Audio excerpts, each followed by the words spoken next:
Hi there, this is exercise 13C. We're looking at a topic called differentiation today. Now, differentiation is the finding of what's called the gradient function.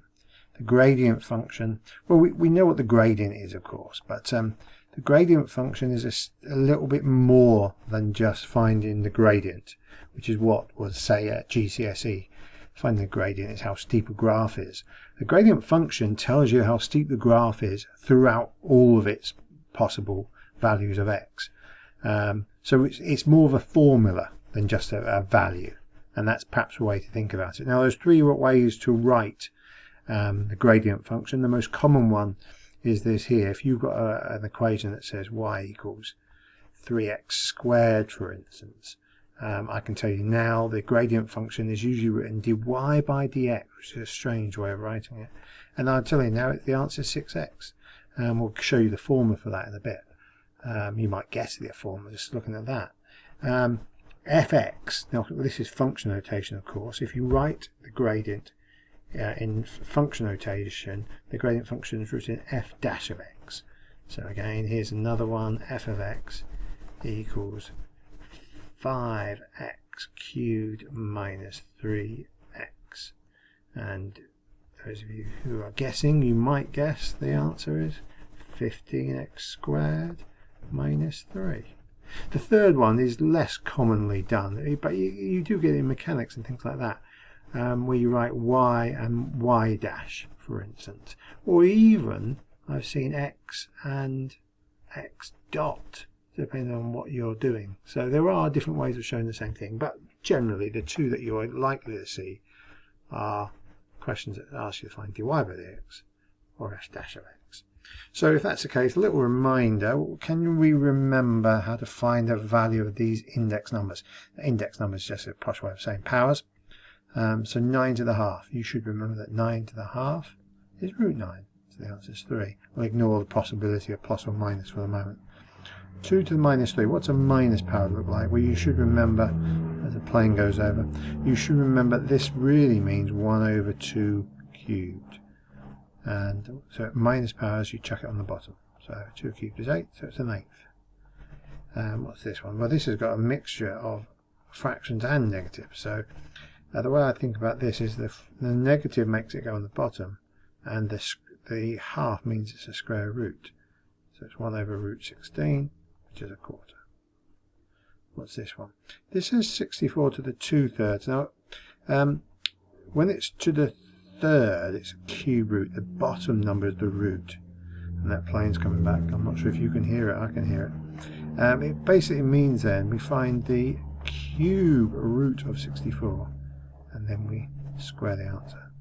Now the cube root of 64 is 4. Squared is 16.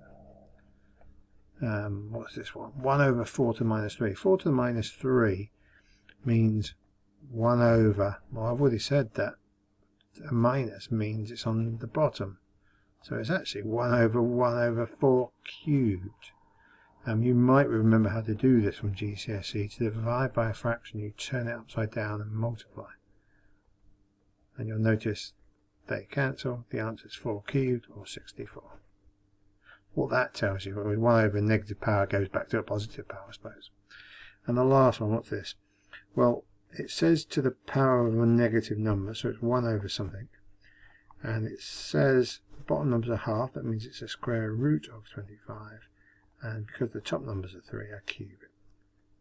So it's 1 over, what is that? 5 cubed is 125. So hopefully that makes sense. A rule for differentiation, and we saw this at the start, to get the gradient function to differentiate for what are called polynomials, which are things with x's in basically. This is the rule. And the rule basically says if I have a formula for y equals ax to the n, I have to bring down that n and times it by the a, which is why it says na. The power of x and minus 1. And notice what happens to the power, it drops down. So bring the power to the front and multiply, but then subtract 1 from the power. We'll see this in action here. So I need to find dy by dx for this. And all I do is 4 3s are 12, knock off a power squared. There we go. If you have a negative number, it'll be a very similar thing, but this time the power goes down with a negative, so don't be surprised to see it goes to minus 12. But one thing that is always surprising for people is that minus 3, we knock off 1, becomes minus 4. And that's easy to miss that, to kind of think it goes down in your head, 3 goes to 2, but it's minus 3, so it goes to minus 4. What happens here? Well, again, we use the same rule. It's the same rule every time. 4 lots of a half. Well, that's obviously...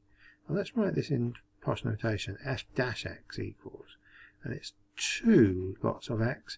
Again, I've got to knock something off the half. I've got to knock 1 off the half, and if you knock 1 off a half, you get minus a half.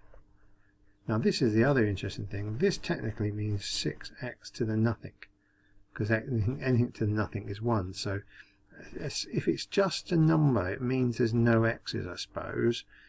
And if you do that 0 times by the 6, you get nothing. So this is the answer.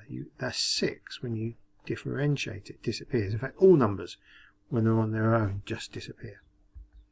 We've got 1 here in roots, so I suppose we've got to get our head around the roots first of all.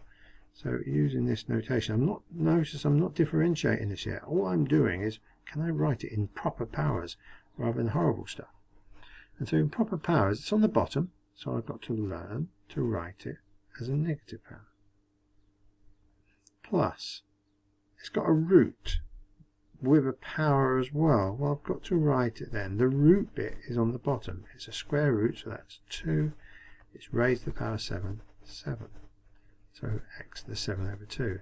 And only now am I able to differentiate it. F dash of x. Well, 2 times the minus 2 is minus 4. Remember what I said up here. It's always a surprise. Knock off 1 from minus 3 became minus 4. Knock off 1 from minus 2 will become minus 3.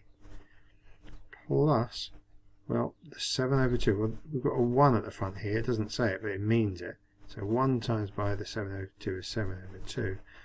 7 over 2 is actually 3.5. If I knock 1 off, that's 2.5. And that's best written as 5 over 2. You need to get good at your fractions. What do I get here? Yes, that's the same answer. So, a couple to do as examples. Find dy by dx on this. So if I was doing this, I'd say to myself, remember the number at the front is 1 and 1 here. It doesn't have a number, so it must be 1.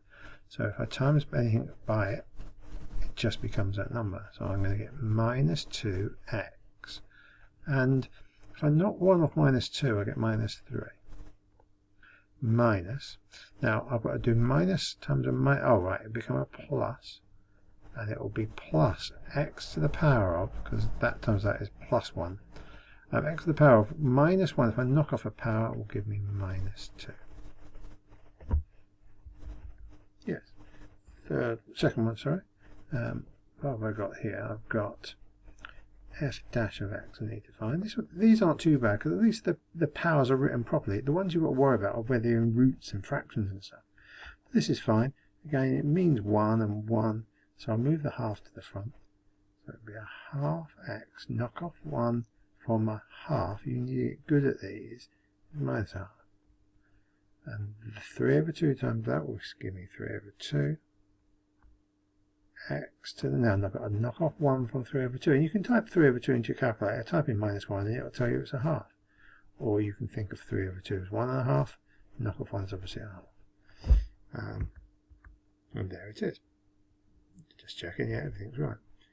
So there's a few questions there, and there's some questions in the textbook, exercise 13C, which I want you to have a look at and see how you get on. We build on this in exercise 13D.